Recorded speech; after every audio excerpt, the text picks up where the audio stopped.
말씀은 잠언 3장의 말씀입니다.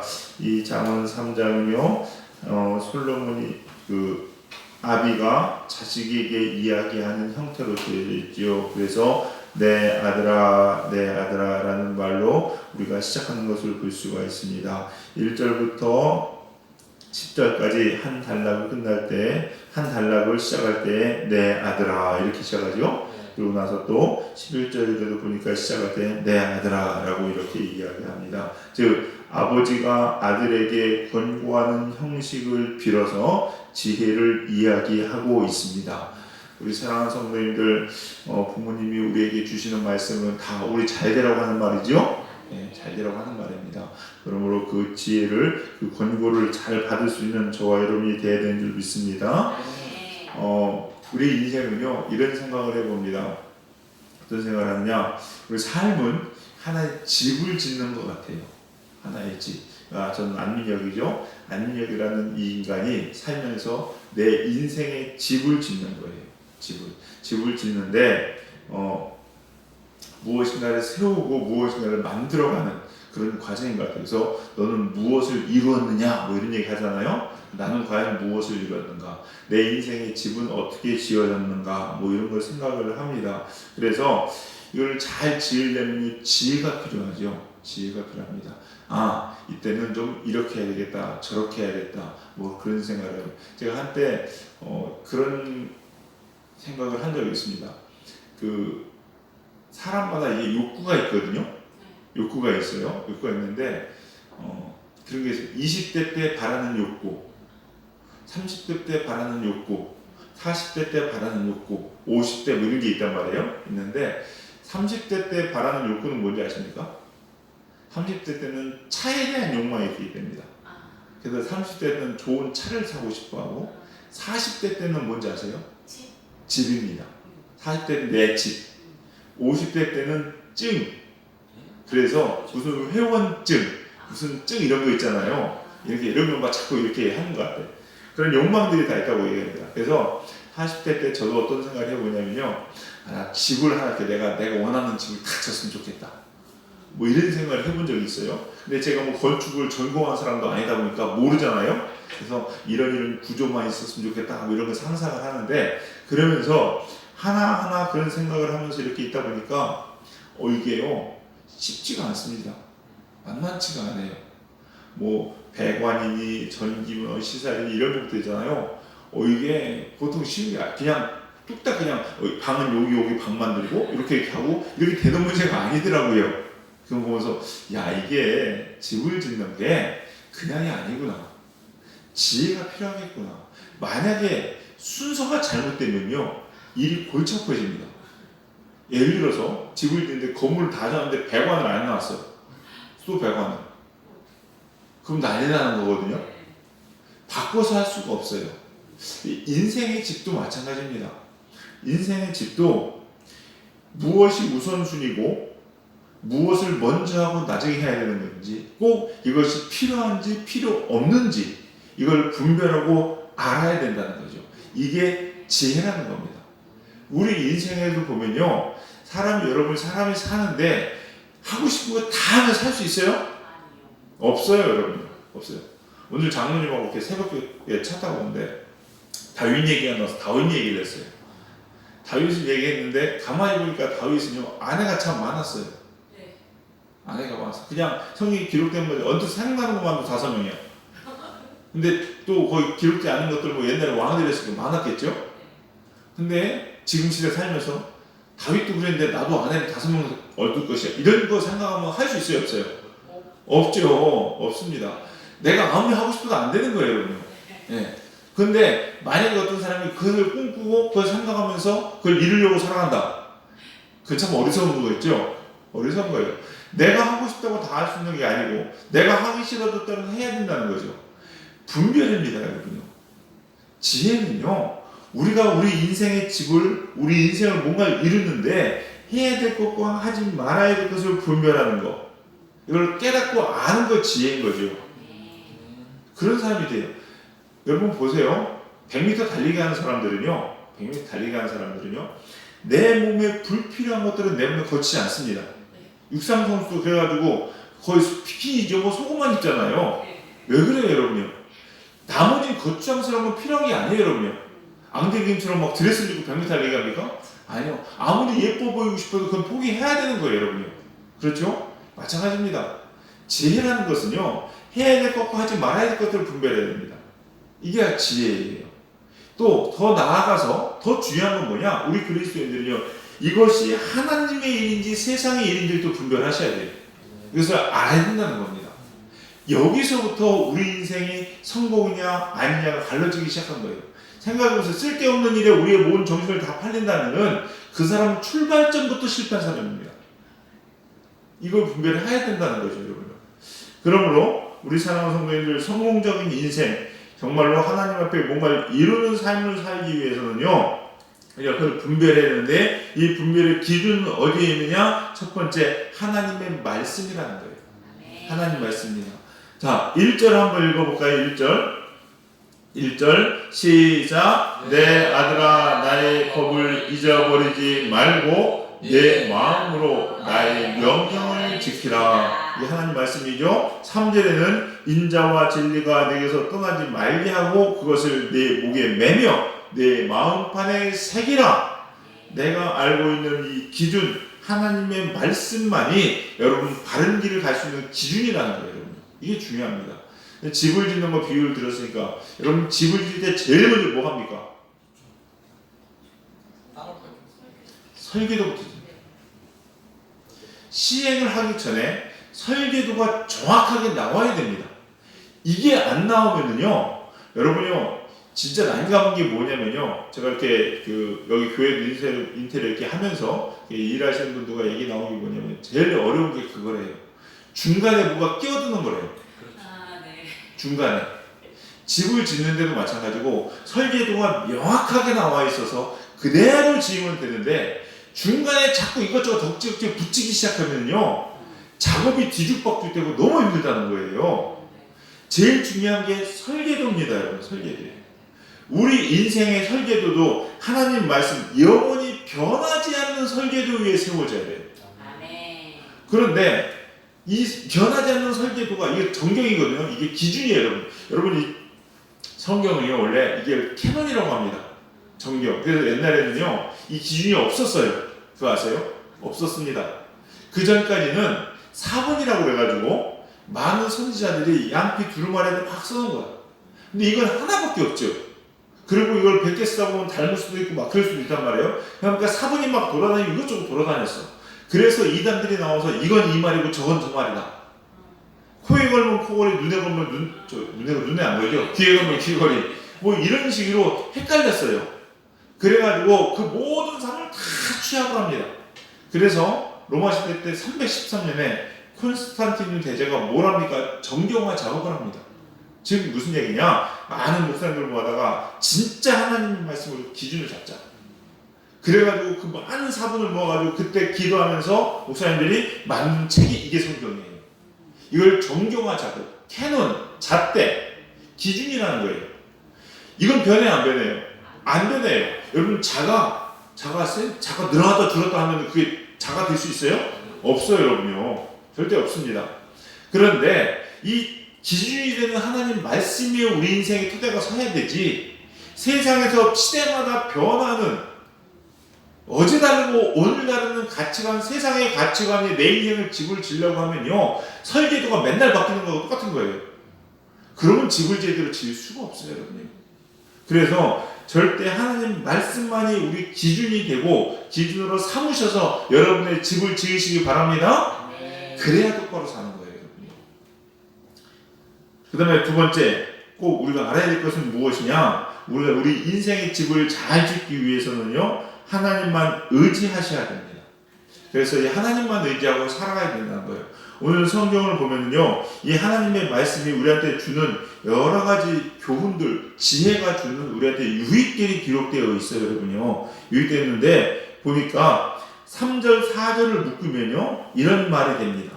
인자와 진리를 가지고 있으면 4절에 하나님과 사람 앞에서 존귀하고 은총을 받게 된다. 이렇게 묶어지죠? 맞아요. 그리고 5절, 6절에 하나님 인정하라고 나오고, 그 그 다음에 7절에 보면요. 스스로 지혜롭게 여기지 말래요, 여러분요. 그러면은 여호와 지혜롭게 여기지 말고 하나님을 경외하면은 내 골수가 윤택하게 된대요. 또 묶여져 있어요. 그렇죠? 또 그 다음에 하나님을 공경하는데 천 열매로 공경하래요. 이게 지혜의 기준이거든요. 그러면은 포도틀에 새 포도주가 넘친대요. 그러니까 이게 축복받는 비결이 있어요, 여러분요. 여러분 그래서 내 포도주에 내 집안에 재물이 많고 창고가 가득 차기 위해서는 첫 번째 뭐 해야 될까요? 천 열매를 하나님께 드릴 수 있어야 돼요. 11조 얘기하는 거예요, 여러분요. 또 존귀한 사람으로 살아가기 위해서는요, 인자와 진리로 살아가야 돼요. 이게 기준이거든요. 이게 하나 나오잖아요. 또 우리가 정말 윤택한 삶을 살기 위해서, 복된 삶을 살기 위해서는요, 내 스스로 나 믿지 말고 하나님 경외하래요. 그럼 골수가 윤택하고, 이 기준들이에요. 또 자 봅시다. 11절부터 쭉 나와 있는 말들을 보면요, 11절부터 거기 나와 있는 26절까지는요, 무슨 얘기예요? 이게 지혜예요, 지혜. 그래서 이런 지혜를 갖는 사람들은 어떤 축복을 받게 되는 것인가? 라는 것을 기록하고 있습니다. 거기 대표적으로 뭐라고 나옵니까? 16절에. 우리 16절 한번 읽어보겠습니다. 16절 읽겠습니다. 시작. 그의 오른손에는 장수가 있고 그의 왼손에는 부귀가 있나니. 17절은 그 길은 즐거운 길이요 그의 지름길은 다 평강이니라 이렇게 나오잖아요. 그러니까 지혜를 얻으면요, 오른손에는 장수가 있대요. 이 장수는 오래 사는 겁니다. 오래 사는 거예요. 근데 왼손에는 부귀가 있대요. 그야말로요, 부자로 오래 산다는 얘기예요. 좋은 얘기죠? 좋은 얘기예요, 여러분. 돈이 많으면 뭐합니까? 돈이 엄청 많은데 내일 죽어요. 아무 의미 없죠? 오래 살기는 오지게 오래 삽니다. 근데 그지로 오래 살아요. 그것도 안 좋은 거잖아요. 이게 다 충족할 수 있는 방법이 뭐냐? 지혜라는 거예요. 지혜라는 거예요. 지혜. 또 27절부터 35절까지는요. 이건 뭐냐? 선을 베풀라는 겁니다. 하나님 말하는 이 기준이 있어요. 그 기준이 뭐냐? 선을 베풀면 살아가라는 거예요, 여러분요. 그래서 하나님께서 오늘 이 잠언 3장에서 주시는 우리 인생 설계도에서 우리가 제대로 축복받는 비결을 두 가지를 이야기하는데, 첫 번째는 뭐냐? 하나님을 공경하는 겁니다. 하나님을 공경하는 것. 하나님을 섬기는 것. 이게 뭐냐? 우리가 축복받는 비결 첫 번째예요. 그래서 하나님을 섬기는 사람들은요, 하나님으로부터 축복을 받습니다. 두 번째 뭐냐? 우리가 축복을 받는 비결은 뭐냐? 이웃에게 선을 베푸는 거예요. 이게 지혜입니다. 이게 지혜야. 다른 데 지혜가 있지 않습니다. 그래서 27절부터 32절까지 쭉 나와 있는데, 자 보세요. 27절, 28절을 한번 읽어보겠습니다. 27절, 28절 읽겠습니다. 시작. 내 손이 선을 베풀 힘이 있거든 마땅히 자네 자에게 베풀 일을 아끼지 말며 내게 있거든 이웃에게 이르기를 갔다가 다시 오라 내 주겠노라 하지 말며. 아멘. 뭐라고 얘기냐? 지혜는요, 내가 다른 사람을 베풀 기회가 있을 때 베풀래요. 그리고 선을 행하라는 거예요. 선을 행하라는 거예요. 여러분 이게요, 이 말씀이 꼭 여러분들 와닿았으면 좋겠는데,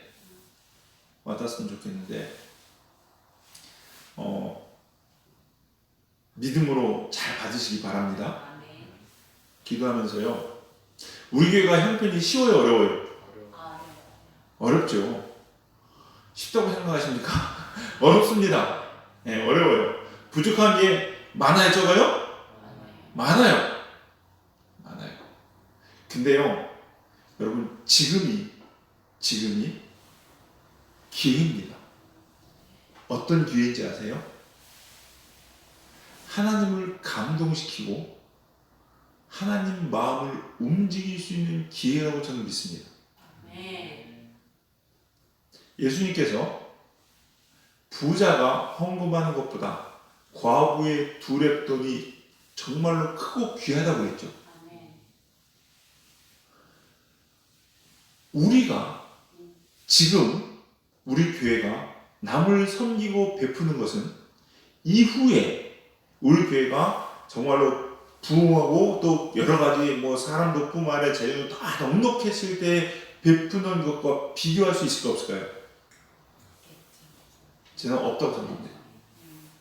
예를 들어서 그냥 숫자로 얘기할게요. 지금 돈 100만 원을 어려운 교회 어려운 사람들에게 베푸는 금액은 나중에 우리가 넉넉해진 이후에 10억으로 다른 사람을 베푸는 것보다 더 크다고 저는 믿습니다. 그리고 또 중요한 건 뭐냐? 여러분 지금 베풀지 못하면은요. 지금 베풀지 못하면은 나중에 넉넉해졌을 때 베풀 수 있을까 없을까요? 없어요. 없어요. 자, 이렇게 보니까요. 지방 일하고 또 이렇게 쭉 보면서 그런 게 있더라고요. 큰 교회는 어려울까요? 안 어려울까요? 큰 교회도 어려워요. 어려워요. 왜 어려운지 아세요? 왜냐면요. 규모만 다를 뿐이지 그 문제 똑같이 다가옵니다. 지금 무슨 얘기냐? 우리는 지금 돈 10만 원이 아쉬워. 왜 이거 하나 하려면 해야 되고 요거 하나 하려면 돈 10만 원이 아쉽잖아요. 네, 아쉬워요. 근데 큰 교회들은요. 해야 되는 일 자체가 크기 때문에 그들은 10만 원이 아까운 것이 아니라 10억이 아깝습니다. 아세요? 그러니까 우리는 지금 필요한 돈이 예를 들어서 10만 원이야 100만 원이야. 근데 나중에 사이즈가 커지고 하는 일들이 커지면요. 그때는 필요한 돈이 10만 원 100만 원이 아니라 1억 100억이에요. 그러면 똑같아요 안 똑같아요? 똑같아요. 그때 베풀 수 있을까 없을까요? 못 베풀어요. 지금 베풀지 못하면 그때 못 베풀어요. 여러분, 이거 중요한 겁니다. 우리 교회 비전이 뭐 같으세요? 왜냐면요, 섬기고 베푸는 거예요. 흘려 보내야 됩니다. 이게 우리 교회가 해야 될 일이에요. 우리 교회 비전이 젊은이 구제 선교. 구제예요, 여러분들. 해야 됩니다. 장로님에게 말씀드렸는데 여러분 같이 기도해 주세요. 오해하지 마시고 믿음으로 잘 받으시기 바라는데 부활주일 때 연합 예배 드리죠? 네. 네, 드립니다. 그럼 부활주일날 헌금해야 안 해요? 해요. 하죠. 하나님이요 그 부활주일 연합 예배 부활주일 헌금을 드림교회를 섬기랍니다. 처음에는요 가수 정신 차려야지 힘들었습니다. 왜냐면 알거든요.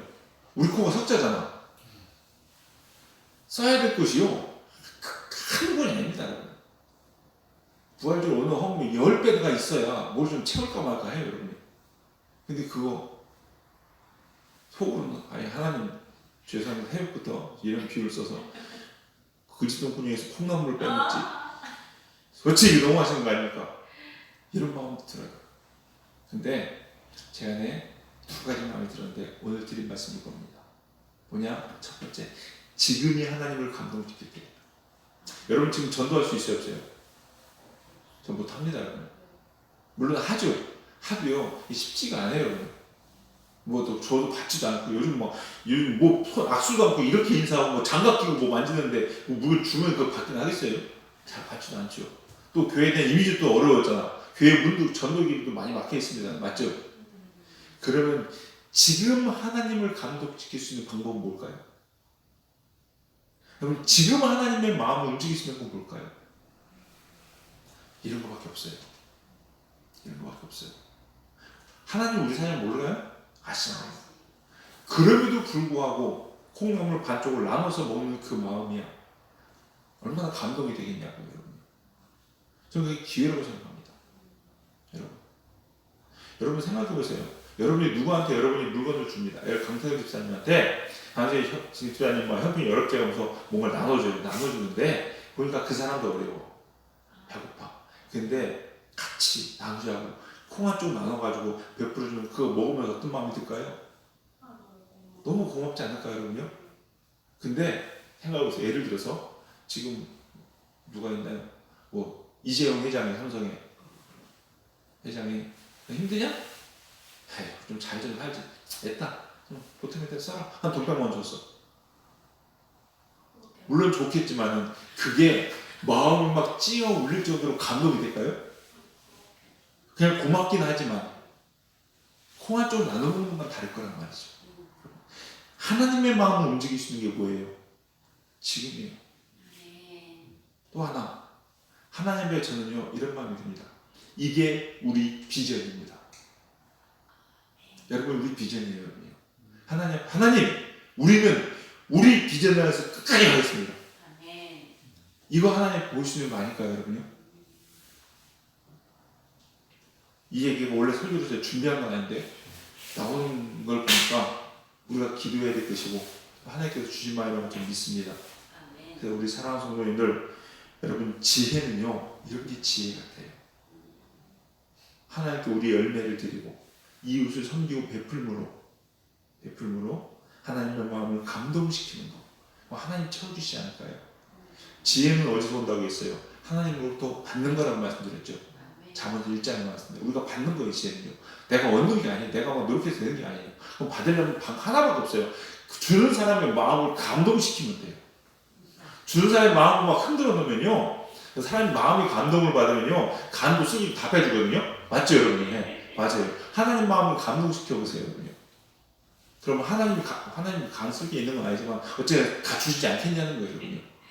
이런 마음이 들더라고요. 처음에는요 주님 이랬는데 지금은요 기대가 돼요 여러분. 제가 여러분께 나누게 되는 것도요 그럼 기도했으면 좋겠어요. 우리 마음을 드리는 거 아니겠습니까? 드리는 거예요. 그래서 오늘 이 시간들이 우리 오늘의 부활주일이 하나님의 마음을 감동시킬 수 있는 우리 되게 간절히 소망합니다. 그리고 여러분 알죠? 하나님 절대 그런 자식 버려요 안 버려요? 안 버려요. 애들 키우다 보면 어떻습니까? 제가 느끼는 게요, 나눠주는 애는요 마음속으로 딱 벌써 딱 나눠주고 보는 순간 작정, 야 내가 너 2배 3배 줄 거야. 부모가 이렇게 마음을 먹더라고요 여러분이. 감동이 되니까 기특하니까. 저는 하나님께서도 우리 교회를 보면서 그렇게 하실 줄로 믿습니다. 네, 오늘 하나님 말씀 정리합니다. 지혜가 뭐겠습니까? 우리 인생의 집을 짓는, 분별하는 것, 그 가운데 척도는 기준은 뭐다? 하나님 말씀. 우리 인생의 설계도가 되는 하나님 말씀을대로 우리가 살아야 된다는 것. 그리고 하나님을 섬기고 공경할 때에 여러분 그것이 지혜이고 우리에게 복이 온다는 것. 그 기준은 뭐겠습니까? 하나님을 섬기는 것, 그리고 이웃을 섬기는 것. 이것이 우리에게 주신 하나님의 말씀인 줄 믿습니다. 그래서 저도 여러분도 그렇게 삶으로 하나님을 감동시키시고 하나님의 지혜가 저와 여러분에게 우리 교회에 넘치는 우리 사랑하는 성도님들 되기를 주님의 이름으로 간절히 축원합니다. 기도하시겠습니다. 사랑과 은혜가 풍성하신 주님 감사합니다. 오늘 또 이 새벽에 하나님의 음성을 저희가 듣습니다. 하나님, 우리가 우리 인생을 가꾸어가고 지어가는데 하나님의 설계도, 하나님의 지혜로 살아가는 저희들 되게 하여 주시옵소서. 흩어지고 없어지고 변하는 세상 끝에 우리의 인생의 설계도를 맡기는 어리석은 자들 되지 않게 해 주시옵시고, 영원히 변하지 않는 하나님 말씀 따라서 살아가는 저희들 되게 하여 주시옵소서. 하나님을 공경하며 하나님을 섬기는 믿음의 사람들 되게 하시고, 이웃에게 선을 베풀므로 하나님의 마음을 감동시킬 수 있는 복된 우리 교회와 우리 성도님들의 삶 될 수 있도록 축복하시고 인도하여 주시옵소서. 오늘 이 새벽에 성령님께서 우리에게 그러한 마음으로 충만하게 부으시고 채워주실 줄 믿고 감사드리며 모든 말씀 예수님의 이름으로 기도드려 싸움나이다. 아멘.